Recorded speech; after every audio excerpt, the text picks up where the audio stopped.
Meus amados irmãos, a graça e a paz do nosso Senhor e Salvador Jesus Cristo. Amém? Vamos dar continuidade aos nossos estudos da nossa Escola Bíblica Dominical. E a nossa lição de hoje será a lição de número 7, cujo título é A Reconstrução da História do Povo de Deus. E essa lição é baseada no livro do profeta Ageu, que, aliás, possui apenas 2 capítulos.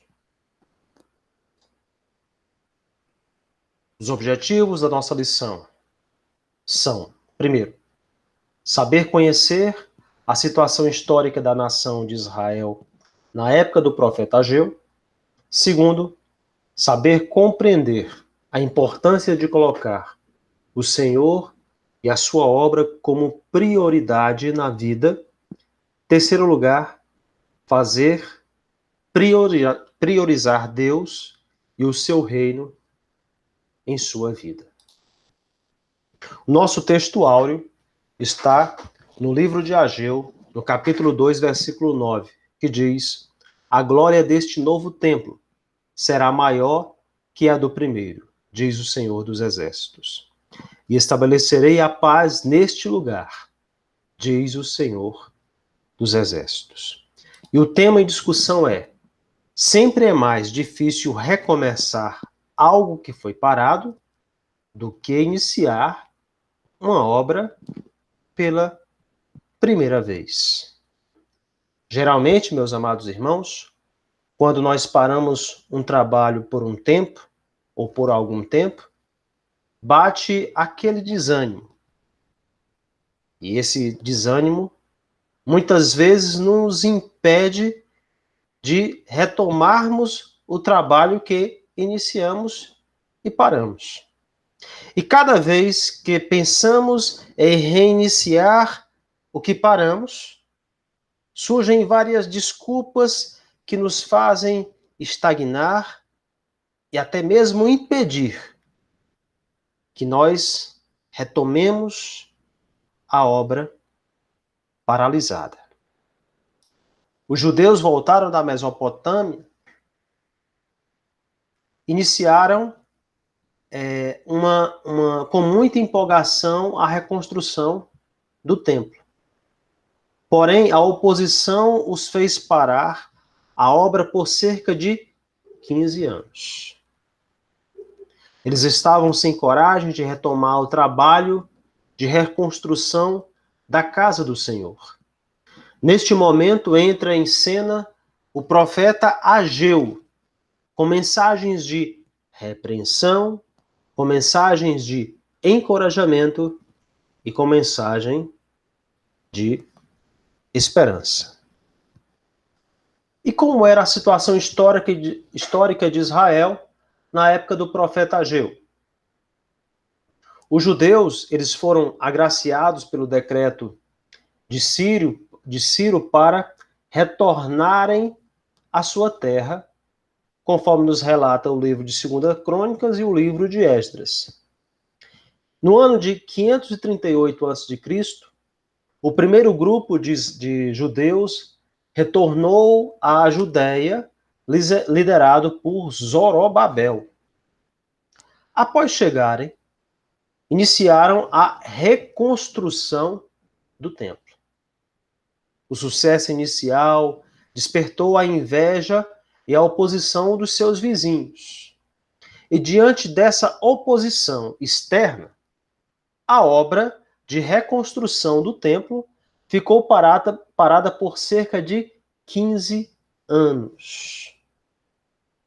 No ano de 520 a.C., Ageu proferiu sua primeira mensagem, exortando o povo a reiniciar a construção da casa do Senhor Deus. Agora nós vamos conhecer o profeta Ageu e sua mensagem. Quem foi Ageu? Ageu foi um profeta. O nome Ageu significa festivo. O livro de Ageu, o livro do profeta Ageu, ele contém 4 mensagens. E essas 4 mensagens que contém no livro do profeta Ageu foram proferidas em apenas 3 meses. Por meio dessas 4 mensagens, Ageu defende que o povo de Deus precisa colocar o Senhor e a sua obra como prioridade em sua vida, devendo ser esse o principal empreendimento do povo de Deus.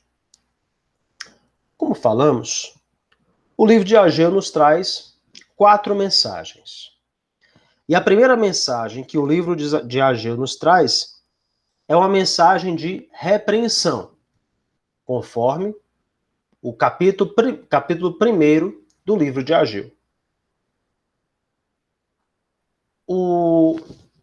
A situação em que se encontrava a construção do templo. Como nós falamos, a obra da reconstrução do templo estava parada há cerca de 15 anos.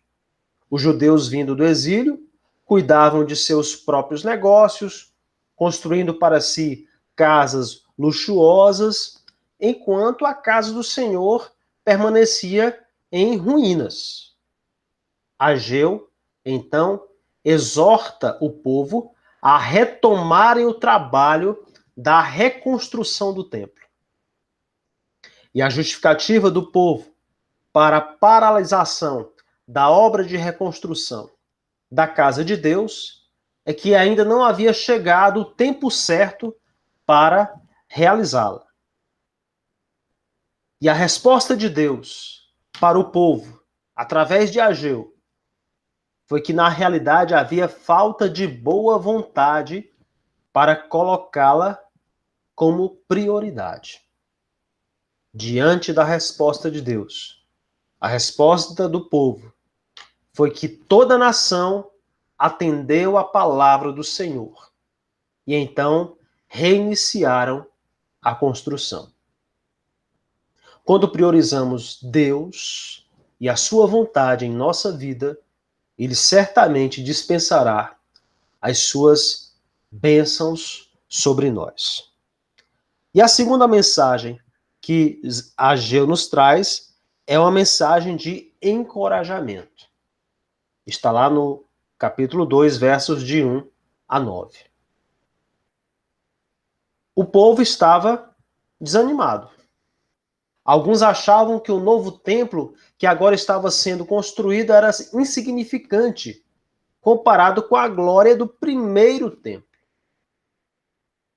E um dos grandes motivos para esse desânimo é que não havia mais a presença da Arca da Aliança, que representava a gloriosa presença do Senhor no meio do seu povo. E a resposta de Deus ao desânimo e a resposta de Deus ao saudosismo do povo é que o Senhor Deus, ele chama a atenção para o que irá realizar no futuro nessa casa reconstruída. Muitos estavam presos ao passado e só conseguiam ver a presença de Deus em eventos grandiosos, mas não percebiam o seu agir por meio dos eventos pequenos e das coisas humildes. E a terceira mensagem contida no livro de Ageu é uma mensagem de advertência.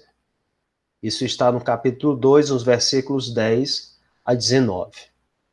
O fato do povo estar participando de uma obra santa, a construção do templo, não os tornava automaticamente santos. Santidade é obtida mediante a prática da obediência ao Senhor, não por trabalho que possamos desempenhar para Ele. O fato de realizar algum tipo de trabalho para Deus não nos torna automaticamente santos. E a quarta e última mensagem, contida no livro de Ageu, é uma mensagem de esperança, conforme capítulo 2, versos 20 a 23. O Senhor garante que os impérios mundiais que tanto oprimiram e continuavam oprimindo seu povo cairão em breve. Além disso, Zorobabel recebe a certeza de haver sido escolhido pelo Senhor e a garantia de que cumprirá todas as promessas que fez, conforme nos relata o capítulo 2, versículo 23. Como conclusão, meus amados irmãos, gostaria de dizer que nós devemos retomar alguns projetos abandonados ao longo da nossa caminhada, ao longo do tempo. Porém, isso exige de nós uma decisão de priorizar a vontade de Deus e priorizar aquilo que é eterno em nossa vida. Requer que removamos algumas prioridades erradas e recoloquemos em seu lugar as prioridades corretas. E quais são as prioridades corretas? Deus, o seu reino e a sua justiça. O próprio Senhor Jesus nos ensina lá no Sermão do Monte, no capítulo 6, versículo 33 do livro de Mateus. Buscai, pois, em primeiro lugar o reino de Deus e a sua justiça, e as demais coisas vos serão acrescentadas. Que o Senhor Deus nos abençoe nas suas infinitas misericórdias. Que o Senhor Deus cubra-nos de bênçãos, de paz, que possamos ter esperança. E a única esperança é Jesus Cristo. Amém. Que Deus abençoe a todos em nome de Jesus. Amém.